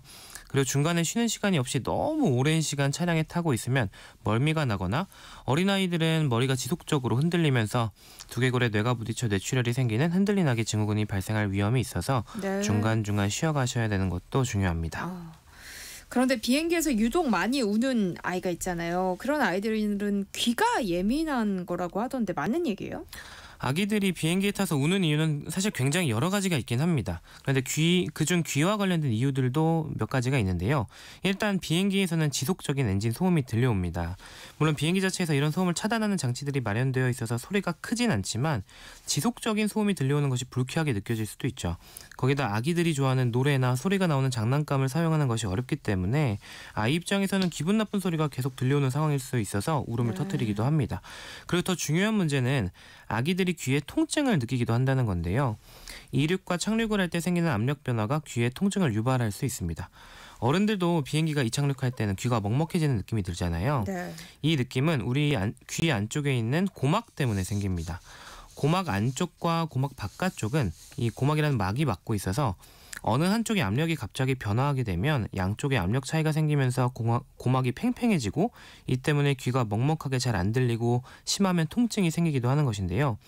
이때 이 압력의 차이를 없애주는 역할을 하는 것이 고막의 안쪽과 목을 연결해주는 유스타키오관입니다. 평소에는 이 관의 입구들이 닫혀 있다가 쫙 열리게 되면 고막 양쪽의 압력 차이가 없어지면서 소리가 잘 들리게 되는 건데요. 그래서 비행기가 이륙하고 처음에는 귀가 잘 안 들리다가 갑자기 귀가 뻥 뚫리는 느낌이 들면서 소리가 시원하게 잘 들리게 되잖아요. 네. 그게 이 유스타키오관이 열리면서 팽팽해졌던 고막이 정상 상태로 돌아오면서 생기는 현상입니다. 문제는 유스타키오관의 기능이 어린아이일수록 약하다는 것인데요. 어린아이들은 이 관의 압력 조절을 해주는 기능이 떨어져서 고막에 느껴지는 통증이 더 아프고 오래가고 그래서 울음을 터뜨리게 되는 것입니다. 그럼 이 현상을 해결하려면 유스타키오관을 열어줘야 되겠죠? 유스타키오관이 언제 잘 열리냐면 하품을 하거나 침이나 물을 마시면 잘 열리게 됩니다. 네. 그래서 우리가 귀가 먹먹해지면 하품하거나 물을 마시라고 하잖아요. 그쵸. 이건 아이들도 똑같기 때문에 아이가 이륙하고 울음을 터뜨린다고 하면 수유를 하면 됩니다. 그래서 비행기 시간이 딱 잡혔다 그러면 하루 이틀 전에 미리 아기 수유 시간을 비행기 이륙한 직후 시간으로 좀 조절을 해주시면 좋습니다. 그래서 비행기가 이륙하고 높은 곳에 안정적으로 올라가게 되면 그때가 수유를 해주는 타이밍이 되는 거죠. 이렇게 수유를 해주면 귀 통증으로 인한 울음도 어느 정도 해결할 수 있고 아기들은 배부르면 또 기분이 좋아지니까요. 한동안 아기 울음소리를 듣지 않고 여행할 수 있습니다. 요즘 뉴스 보면 홍역이 유행인 나라들도 좀 있더라고요. 그래서 해외여행 가기가 무섭기도 하던데요. 아이와 함께 가는 여행이라면 예방접종을 맞고 가는 게 제일 좋은 방법이겠죠? 네, 맞습니다. 홍역이 요즘 참 전 세계적으로 심상치 않게 발생을 하고 있습니다. 미국에서는 올해 1분기에만 712명의 환자가 발생했고 그중 3명은 사망했다고 합니다. 그리고 질병관리청의 발표에 따르면 우리나라도 지난 4월 19일까지 기준으로 42명의 환자가 발생했습니다. 홍역이라는 질환이 국가 예방접종 사업으로 인해서 우리나라에서는 이제 찾아보기 굉장히 힘든 질환이 되었었고요. 실제로 2014년도에는 WHO에서 우리나라를 홍역 청정국으로 발표하기도 했거든요. 네. 그래서 사실 우리가 지금까지는 알고는 있지만 잘 곁에서 환자를 본 일은 없었고 이게 전 세계 선진국들도 비슷한 상황이었습니다. 그런데 갑자기 이제 올해 홍역 환자가 늘어나고 있어서 이게 왜 그런가 과학자들이 많이 연구를 했는데요. 그 원인 중에 대표적인 게 예방접종을 하지 않은 사람들 때문이다라고 밝혀졌습니다. 이번에 미국에서 홍역에 걸린 사람들의 97%가 홍역 예방접종을 맞지 않았다고 하고요. 근데 우리나라의 경우에는 이런 예방접종의 문제뿐만이 아니고 해외여행지에서 걸려오는 경우가 많았어요. 특히 베트남에서 걸려온 그 경우가 가장 많았는데 그래서 질병관리청에서는 홍역 유행지 여행 전에 홍역 예방접종을 맞으실 것을 권고하고 있습니다. 네, 홍역 예방접종은 원래 아이들이 맞는 MMR 접종으로 진행이 되는데요. MMR 접종은 총 2번 맞아야 되는데 12에서 15개월에 1차, 만 4세에서 6세 사이에 2차를 맞게 됩니다. 그래서 이렇게 홍역 예방접종을 2차까지 진행을 했다면 95에서 98%에서 항체가 다 생기기 때문에 질병 예방에 굉장히 효과적이죠. 그런데 예방접종 맞는 시기가 정해져 있는 거잖아요. 그러면 이 책까지 다 안 맞은 아이들도 있을 거고요. 또 어른들도 본인이 예방접종 맞았는지 안 맞았는지 모르는 분도 있을 수 있죠. 맞습니다. 본인이 예전에 예방접종을 맞았는지 잘 기억이 나지 않는 분들하고 1세 미만의 아이들도 문제가 되고 2차 접종 전인 16개월에서 만 4세 사이의 아이들도 문제가 됩니다. 특히 1세 미만의 아이들이 문제인데요. 홍역은 보통 증상이 생기면 열이 나면서 기침, 가래, 콧물 이런 감기 기운이 나타나고요. 그리고 몸과 입안에 발진이 생기는데 1세 미만의 아이들에게는 폐렴과 뇌염 등의 무서운 합병증이 발생할 확률이 높습니다. 네. 그런데 이런 아이들이 예방접종하기 전이잖아요. 그래서 문제라는 것입니다. 자, 이렇게 접종력이 확실하지 않은 어른들과 접종을 2회 다 마치지 않은 아이들의 경우에는 홍역 유행 국가에 여행을 갈 예정이라면 여행 최소 2주 전에는 미리 예방접종을 맞는 것이 좋은데요.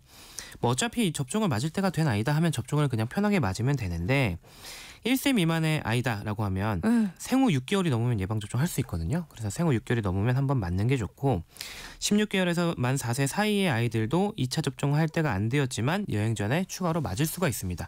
근데 이렇게 추가로 접종하는 것은 예방접종 횟수로 따지지 않거든요. 그래서 추가로 이렇게 맞았다고 하더라도 원래 예방접종을 맞아야 되는 12에서 15개월에 한 번, 4에서 6세에 또 한 번 이렇게 2번을 원래 스케줄대로 더 접종을 해야 된다는 점 유의하셔야 되겠고요. 성인의 경우에는 접종을 맞은 기억이 잘 안 나거나 한 번만 맞았다거나 아니면은 뭐 이렇게 접종력이 확실하지 않은 분들은 여행 전에 예방접종 한번 맞으시기를 추천드립니다. 그런데 성인의 경우 특이한 게 하나 있습니다. 1967년 12월 31일생까지는 접종을 하지 않으셔도 됩니다. 왜냐하면 이 이전의 분들은 거의 모든 분들이 한 번씩 홍역이 앓으셨다고 판단이 됩니다. 그렇기 때문에 이분들은 거의 다 항체가 있으셔가지고 맞지 않으셔도 되고요. 이제 지금 문제가 되는 베트남 같은 나라가 아이가 있는 가족들이 여행을 많이 가잖아요. 특히 조부모님까지 3대가 여행 가는 경우가 많은데 이럴 때 오히려 조부모님들은 예방접종 안 챙기셔도 되고요. 아이와 부모님들만 잘 챙기시면 되겠습니다. 그런데 내가 여행 가는 국가가 홍역 유행 국가인지 아니면 다른 질병이 유행해서 다른 예방접종 맞을 건 없는지 궁금하시죠? 이럴 땐 검색창에 해외 감염병 now라고 검색하시면 이제 질병관리청에서 운영하는 홈페이지인데요. 각 국가마다 지금 유행 중인 감염병에 대한 정보와 어떤 예방접종을 맞아야 되는지에 대한 정보가 나오니까요. 여행을 계획하시는 분들은 한번 꼭 검색해 보시길 바랍니다. 네. 그런데 해외가 아니더라도 아이와 밖에 나가면 또 챙겨야 할 게 참 많잖아요. 특히 아이가 어릴 때 아이가 먹을 거를 다 챙겨야 하는 게 참 힘들더라고요. 그렇죠. 아이와 여행할 때 먹거리만 가지고 난이도를 두자면 일단 제일 쉬운 거는 만 2에서 3세가 넘어서 일반식을 먹는 아이들이 제일 쉽고요. 그렇죠. 그다음이 6개월 미만의 수유만 하는 아이들. 그리고 그다음 가장 힘든 아이들이 바로 이유식 또 하는 아이들입니다. 그래서 이유식하는 아이들은 수유와 이유식을 동시에 챙겨야 되잖아요. 네. 일단 쉬운 것부터 얘기를 하자면 일반식을 먹는 아이들이야 뭐 너무 자극적이지 않은 음식을 파는 식당에 가면 되니까 괜찮고 만약 해외여행을 가신다면 위생이 안심이 되지 않는다라는 환경이면 완전히 익은 음식을 골라서 주시고 맵지 않은지만 확인해 주시면 되겠습니다. 근데 이제 수유하는 아이들도 좀 문제가 되는데 이 중에서 모유 수유하는 아이들은 그래도 괜찮습니다. 근데 분유를 먹는 아이들은 분유를 어떻게 준비해 갈지가 고민인데요. 요즘은 뭐 휴대용 분유 포트도 많이 나오고 있고 그래서 생수만 준비하면 분유물은 준비할 수 있으니까 이런 분유포트와 분유 그리고 젖병들을 준비해가면서 수유 준비는 하면 되지만 젖병을 닦을 준비까지 해가야 된다. 이 점도 꼭 잊지 않으셔야 되고요. 네. 그래서 저는 추천하는 게 액상 분유입니다. 그래서 액상 분유는 가격이 좀 비쌉니다. 하지만 미리 분유가 다 타져 있고 밀봉된 상태로 가장 위생적으로 준비된 분유라는 장점이 있습니다. 그래서 요즘은 이 분유를 따로 데워주는 휴대용 가열기도 나와서 이 기계로 액상 분유를 데우고 또 액상 분유를 사면 이게 페트병에 담겨 있는데 여기 바로 연결할 수 있는 젖병 꼭지도 같이 주거든요. 그래서 이거 몇 개 가지고 다니시면 짐을 훨씬 줄일 수 있습니다. 물론 이 비행기 타실 때는 이런 가열기 반입이 안 될 수도 있으니까요. 만약에 비행기 타실 예정이라면 기내에는 액상 분유랑 꼭지만 들고 타셔서 따로 이제 데워달라고 부탁하시는 것이 좋겠습니다. 아이와 여행할 때 또 어떤 것들을 고려하면 좋을까요? 아이와 먹는 것도 중요하지만 잠자리가 중요합니다. 이게 호텔 중에는 아기 잠자리 물품을 제공해주는 호텔들도 있습니다. 이런 호텔을 이용하시면 아기와 여행하시더라도 잠자는 문제가 해결되긴 하지만 문제는 이제 성수기에는 이런 물품이 모자랄 수 있거든요. 그래서 미리 확인을 해보셔야 되고요. 그리고 보통 호텔에서 제공해주는 아기용 침대가 돌 이전의 아이들이 쓸만한 침대입니다. 그래서 돌 이후의 아이들이 사용하기엔 작을 수 있어서 이 점도 미리 확인해 보셔야 합니다. 이렇게 잠자리가 중요한 것이 보통 호텔 침대들이 높이 높거든요. 그래서 아이들이 떨어질 경우에 낙상 사고가 발생하기 쉬워서 주의가 필요합니다. 그래서 이런 점들을 고려했을 때 저는 이제 제가 아이와 여행을 가게 되면 가장 먼저 찾는 숙소가 마룻바닥으로 된 숙소입니다. 이런 숙소는 아이들이 신발 벗고 생활하니까 지내기도 훨씬 편하고 잠자리에 대한 걱정도 없어서 정말 좋습니다. 네, 오늘은 아이와 함께 떠나는 여행 어떤 것들을 챙기면 좋을지 살펴보고 있는데요. 관련해서 궁금한 점 있으신 분들 문자 보내주세요. 용인 세브란스 소아청소년과 이재현 교수님이 상담해드리겠습니다.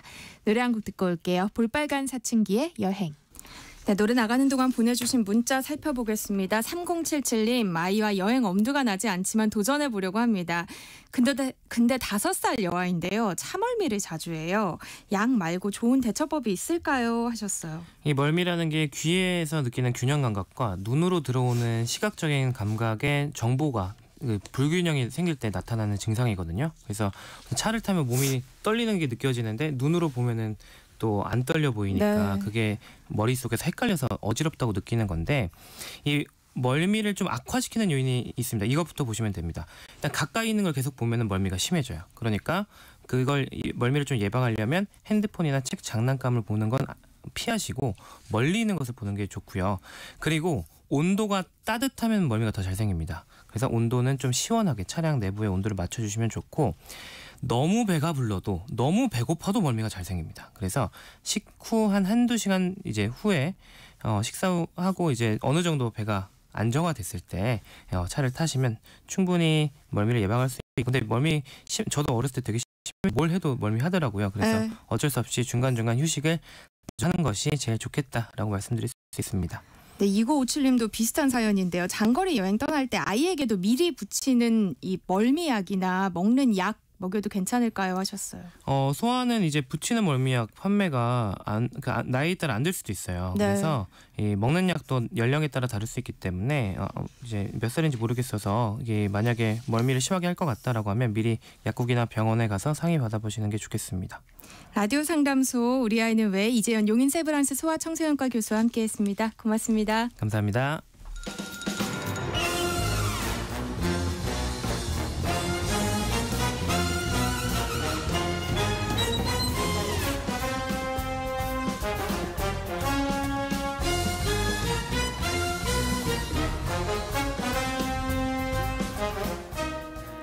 네, 이번 주 목요일은 공연을 소개하는 시간입니다. 라디오 객석일열 목공소 공연 제작사랑 안영수 대표와 함께합니다. 어서 오세요. 예, 안녕하십니까. 목공소 사장 안영수 인사드리겠습니다. 네, 오늘은 어떤 공연 소개해 주실 거예요? 오늘은 제가 아주 개인적인 이유로 선택한 작품을 하나 갖고 왔는데요. 뮤지컬 사랑은 비를 타고라는 작품 갖고 왔습니다. 예. 오늘 작품은 안 대표님이 개인적으로 인연이 있는 작품이라면서요. 네, 이거 방송 들으시는 분들 사랑은 비를 타고라고 말씀드리니까 외국 뮤지컬 싱잉 인 더 레인 그거 생각하시는 분 계신데 그게 아니고 창작 소극장 뮤지컬이고요. 네. 제가 이 작품 30년 전에 정말 딱 30년 전에 제가 공연계에 처음 입문했을 때 만났던 작품이거든요. 저에게 처음으로 뮤지컬이라는 걸 알려준 작품 갖고 왔습니다. 네.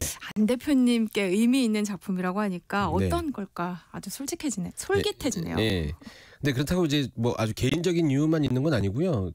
충분히 소개해드릴 만한 이유가 있어서 이 작품 갖고 왔는데 일단 뮤지컬 사랑은 비를 타고 라는 작품은 제가 스스로 이제 생각해 보기에는 우리나라 뮤지컬 역사를 만약에 누군가 이렇게 정리를 만약에 한다면 반드시 들어가야 되는 그것도 뭐 스쳐 지나가듯이 지나가는 거 아니고 이제 적어도 몇 페이지 정도는 좀 할애를 해야 되는 굉장히 중요한 역할을 한 작품이 아닌가라는 생각이 들어서 갖고 왔어요. 예. 뮤지컬 사랑은 비를 타고라는 작품이 그런 작품인 거예요? 설명을 좀 해주시면 좋을 것 같은데요. 제가 이제 공연 제작사 지금 제작하는 곳에서 자료를 받긴 받았는데 이 작품은 오직 저의 기억만으로 제 추억 여행을 통해서 충분히 소개해드릴 수 있을 것 같은 작품인데 왜냐하면 이제 제가 1995년에 공연계에 처음 입문했을 때 만났던 작품이 바로 이 작품이고 이 작품도 역시 1995년에 초연이 딱 된 작품이거든요. 예.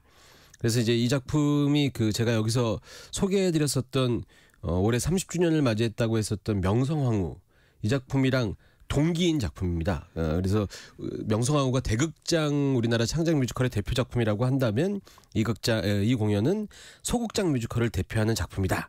이렇게 제가 말씀드릴 수 있을 것 같습니다. 네. 안 대표님이 처음 만난 작품이 뮤지컬사를 이야기할 때 반드시 네. 언급돼야 되는 작품이고 그것도 초연이었다고 하니까 네. 진짜 남다른 인연이네요. 네. 뭐 저도 30주년 됐고 이 작품도 30주년 된 거죠. 네. 와, 네. 30주년 되신 거 축하드립니다. 감사합니다. 30주년이면은 TV나 이런 데서 보면은 대단한 경력인 것 같은데 좀 이제 정말 30주년은 아닌 것 같아요. 대단한 경력이죠, 대표님. 제가 군대도 갔다 왔고 중간에 방황도 좀 하고 그랬는데 슬로우 스타터라 그런가 아직 뭐 업계에서 대단한 역할을 하고 있지는 않지만 뭐 버텨보면은 한 33주년 뭐 요때 제가 이 세모 정도 계속 나오게 되면은 뭐 한번 해봤으면 좋겠습니다. 지금도 이미 대단하신 분이 되셨잖아요. 이렇게 겸손하게 말씀하세요. 그러니까요. 저 업계에서 제가 KBS 나간다 그러면 네, 성공했다 이렇게 얘기해요. 저 장모님도 방송 보고 계실 텐데 저 30주년 됐습니다. 자, 뮤지컬 사랑은 비를 타고 이야기를 좀 해야 될 것 같은데 일단 이 작품 그 1995년도에 초연된 작품이라고 말씀드렸는데 이 작품은 오은희 작가, 최기섭 작곡으로 만들어진 작품이거든요. 이제 작곡가 최기섭님은 여러분들이 잘 아시는 그 노래 세월이 가면 그 노래 세월이 가면 불렀던 최호석 가수와 형제이고요. 그리고 이제 초연 당시에 함께했던 배우가 우리나라 뮤지컬계를 대표한다고 할 수 있는 남경읍, 남경주 형제랑 최정원 배우가 함께 참여했었던 작품이에요. 그래서 제가 처음 공연장 갔을 때 이 세 분을 공연장 무대에서 보면서 관상은 과학이다. 약간 얼굴형이 비슷비슷하게 생겼어요. 이 세 분이. 이런 분들이 노래를 부르고 춤을 추고 하니까 좀 대단했던 그런 느낌이 있는데 이 배우들도 이제 당시에 그 롯데예술극장 우리나라 공연 뮤지컬의 메카라고 할 수 있거든요. 그 당시에. 그 롯데예술극장에서 나와서 다른 단체에서 공연한 지가 얼마 되지 않았던 때라 더 많은 분들한테 본인들을 알리는 계기가 된 작품이 바로 이 작품이다라고 해도 과언이 아닐 것 같고요. 이제 그 이유가 95년도에 초연을 하고 96년도에 지금은 없어진 시상식인데 한국 뮤지컬 대상 시상식이라고 스포츠조선에서 주최했었던 그 시상식이 있었거든요. 근데 그때 나무주연상 포함해서 4개 부분 수상을 하면서 작품도 알리고 배우분들도 세상에 좀 더 알릴 수 있는 기회가 됐었던 작품입니다. 이게 혹시 그 뮤지컬 좋아하시는 분들은 아닌데 한국 뮤지컬 대표하는 작품 소극장 작품은 지하철 1호선 이거 있지 않냐 이렇게 생각하실 수 있는데 이 작품이 94년도에 시작했거든요. 그래서 이게 더 먼저이긴 한데 이건 원작이 또 외국 원작이 있어요. 그래서 순수 창작 뮤지컬 소극장 뮤지컬 중에는 이 작품이 아마 그 우리나라를 대표하는 작품 원조가 아닌가 이렇게 저는 개인적으로 생각하고 있습니다. 네. 아주 대단한 기록을 갖고 있는 작품이네요. 네. 그럼 아주 오랜만에 이 작품이 공연되고 있는 거예요? 아니 또 그렇진 않아요. 오랜만에 올라가는 게 아니고 95년도 이후에 거의 쉬지 않고 공연이 계속 진행되긴 했었거든요.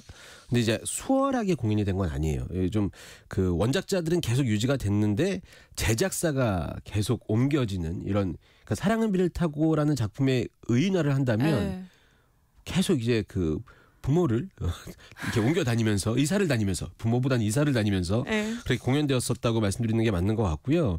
근데 이게 좀 안타깝고 슬픈 얘기처럼 들릴 수 있는데 그게 또 그럴 것 아닙니다. 왜냐하면 이 공연을 거쳤던 회사들이 우리나라 공연계에서 아주 주목받는 성과를 내고 있거든요. 뭐 예를 들어 재미로 보는 뮤지컬 사랑은 비를 타고를 거친 뮤지컬 한국사 이렇게 코너를 하나 만들어 본다면 먼저 1995년도에 초연을 했던 회사가 당시에 이제 저도 이 회사를 다니고 있었는데 TNS라는 회사거든요. 이 회사가 96년도에 삼성영상사업단을 만나면서 우리나라 최초로 정식 라이선스 계약을 맺고 브로드웨이 사시 입원가를 만든 그 회사인 거죠. 네, 그래서 이제 그 이후에 제가 이제 군대 갔다 온 사이에 회사가 정리가 됐어요. 그러면서 회사가 이제 나눠졌죠. 그러면서 이제 발전된 회사가 지금의 SN코라고 여러분들 잘 아시는 현재 공연하고 있는 알라딘, 하데스타운, 뭐 캐츠, 오페라의 유령, 라이온킹 이런 공연을 하는 회사가 바로 이 회사입니다. 그리고 나서 이제 사랑은 비를 타고는 그 회사를 이제 떠나서 잠시 또 그 회사 이제 이사를 가게 되는데 다른 제작사를 만나게 되는데 그 제작사가 지금 현재 지케르나이드라는 공연을 하고 있는 오디 뮤지컬 컴퍼니에서 제작을 하게 됩니다. 이 오디 뮤지컬 컴퍼니도 당시에 이렇게 세상에 주목받지 못하던 회사였는데 사랑은 비를 타고라는 공연을 하면서 회사를 정비하고 가다듬어서 그 이후에 그리스라는 공연도 우리나라에서 다시 하게 되고 지케르나이드를 이제 연달아서 흥행을 시키면서 우리나라를 대표하는 그런 제작사가 됐죠. 그 이후에 또 그 당시에 M 뮤지컬 컴퍼니라는 제작사를 또 만나게 되거든요. 이 회사도 여러분들이 잘 아시는 뮤지컬 삼총사나 뮤지컬 잭 더 리퍼 이런 것들을 제작한 회사입니다. 그래서 이처럼 뮤지컬계에서 역사적인 작품을 올린 회사들이 모두 제작에 참여했었던 공연이 바로 사랑은 비를 타고다. 그래서 이제 제가 사랑은 비를 타고가 우리나라 뮤지컬 역사를 정리하다 보면 반드시 중요하게 몇 페이지는 그 서프라이즈가 다른 회사 프로그램이라서 여튼 그런데 보면은 왜 이 작품은 다른 제작사가 아닌데 이 제작사가 이렇게 흥했다 막 이런 거 있잖아요. 이런 그 사연이 있는 이런 작품입니다. 예. 그럼 초연 때는 어떤 배우들이 무대에 올랐어요?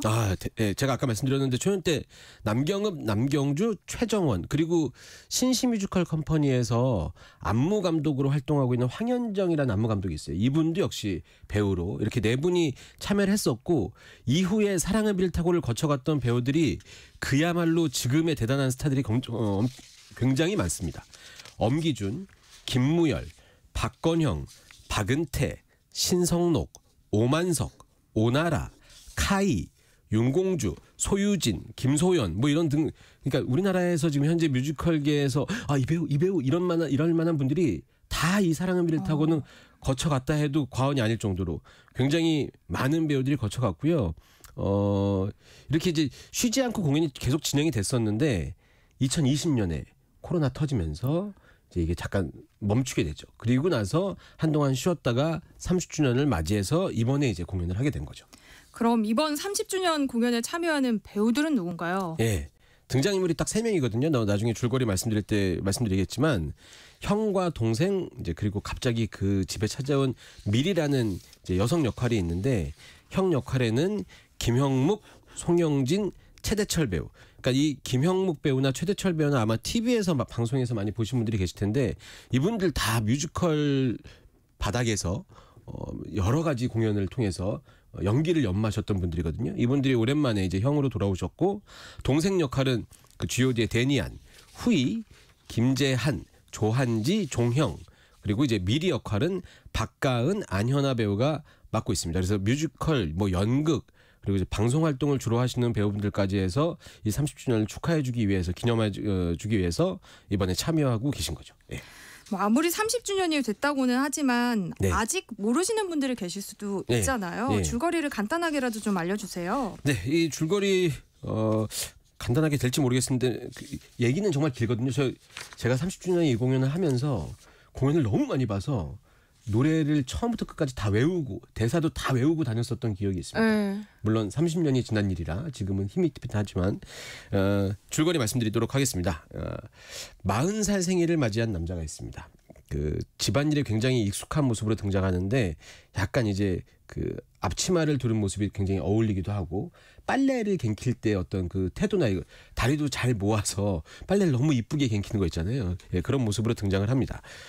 그리고 이 사람은 이제 어떤 과거를 갖고 있냐면 24세 어린 나이에 부모님을 잃고 본인의 여동생들과 막내 동생을 책임지면서 살아온 맏형이거든요. 이름은 동욱입니다. 자, 40번째 생일을 맞이하는 날 제 생일이니까는 어떻게 이제 가족들이랑 밥이라도 함께 먹고 싶은데 이제 이제 시집간 두 여동생한테 혹시나 하는 마음으로 이제 연락을 하는데 다들 바쁜 거예요. 오빠가 생일이라는 것도 까먹은 듯해요. 뭐 이런 얘기를 들으면서 뭐 근데 이제 아는 척 안 하고 그냥 그래 이러면서 이제 넘어가죠. 그렇게 이제 약간 외롭게 쓸쓸하게 어쩔 수 없이 혼자 집을 지키고 있는 상황입니다. 근데 이때 창밖에는 조용히 이제 빗소리만 좀 들리는 거죠. 95년도 당시에는 이제 비가 떨어지는 그 창가에 비가 떨어지는 모습이 무대 위에 딱 연출이 됐을 때 지금은 요 정도 무대 기술은 정말 누구나 다 하는 기술이거든요. 당시에는 운치 있다. 어떻게 이 조그만 소극장에서 비를 떨어지게 하지? 막 이랬던 그때는 화제였는데 지금은 뭐 다 하는 무대 장치인데 이렇게 빗소리가 떨어지고 있죠. 그래서 사랑은 비를 타고라는 제목과 이렇게 딱 연결이 되는 그런 무대 장치가 이때 보이긴 합니다.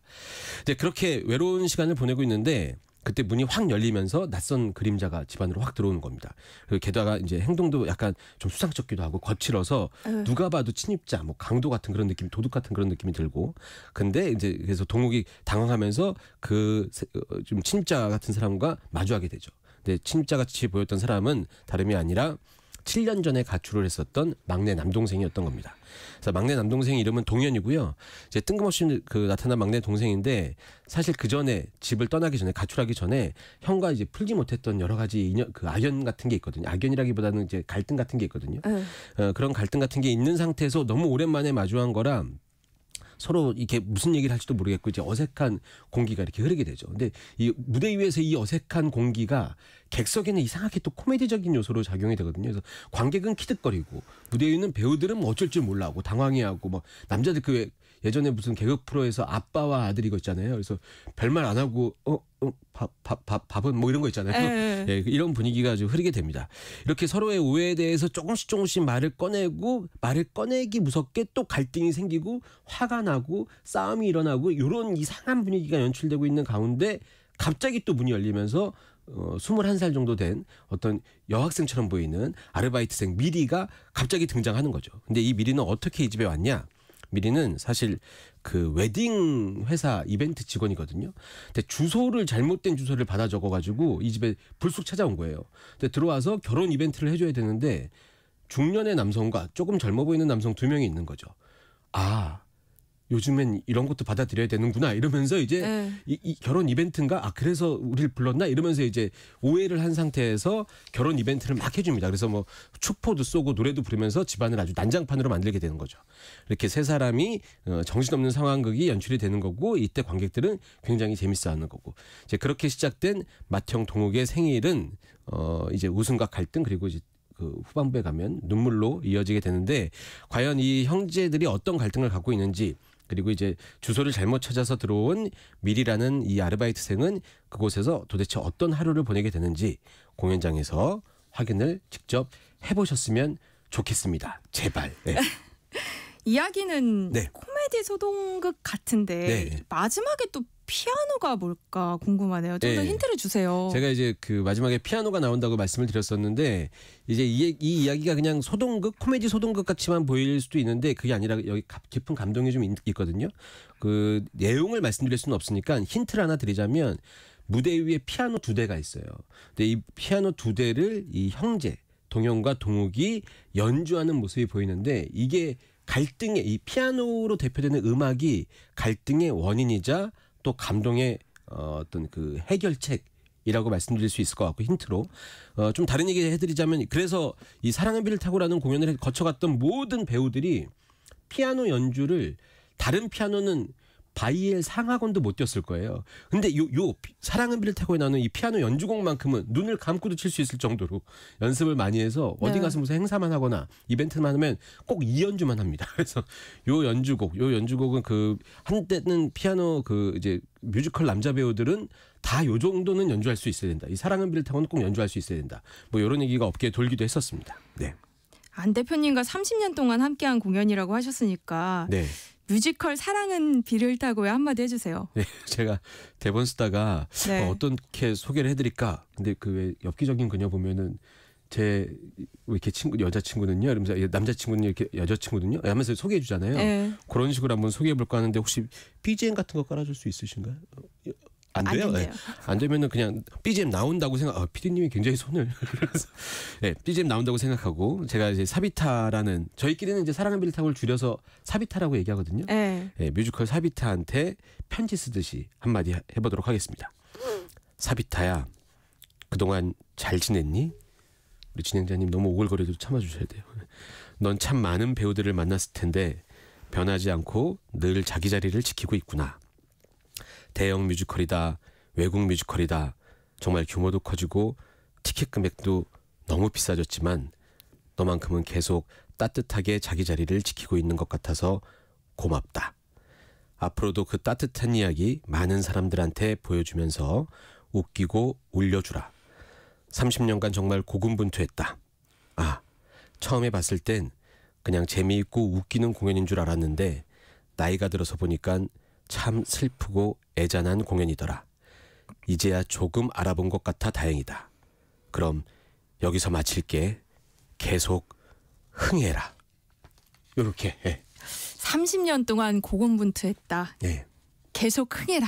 이거는 약간 안 대표님 본인한테도 하시는 말씀이신 거죠? 네. 그런 느낌 받았어요. 네, 제가 제작하는 공연 구텐버그라는 공연은 어제 개막을 했습니다. 그래서 근데 이게 그 대형 뮤지컬이 많은 와중에 티켓 금액도 좀 비싸지기도 하고 여기 제가 말씀드렸지만 네. 이때 이제 작은 소극장 뮤지컬 그러니까 당시에는 소극장 뮤지컬이라고 안 하고 장르명을 저희가 좀 만들었었어요. 그래서 살롱 뮤지컬이라고 했었거든요. 네. 그러니까는 한 장소에서 가족을 얘기할 수 있을 만한 이런 소재를 담고 있는 뮤지컬인데 요거 부담 없이 한번 가서 보시면 여러 가지 한참 재미있게 보다가 뒤에 뭉클한 마음 예, 이런 걸 좀 느끼실 수 있을 것 같고 정말 21살 때 제가 이 공연을 처음 만났을 때는 어디 가서 재미있고 웃기는 공연이야 이렇게 소개했는데 나이가 들어서 보니까 너 와서 무조건 봐야 돼 뭐 이런 느낌으로 예, 소개해 줄 수 있을 것 같은 작품이라는 생각이 들었습니다. 네.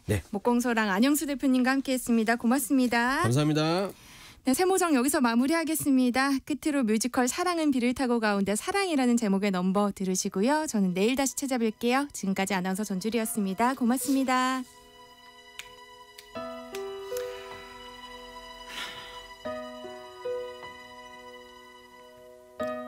밤은 깊어만 가고 어느덧 세월은 흘러 허전한 빈 가슴 속에 촛불만 타올라 지난 날 내 모습에 흩날리던 내 그림자 이제와 돌이켜보면 철없던 그 시절 두려움만 가득한 알 수 없던 나의 모습 언젠가는 알게 되리 아무도 모르게 어느덧 세월만이 흘러 알 수 없던 나의 모습 지난 날 그 자리 철없던 그 시절 돌이켜 생각해보네 이제야 알 것만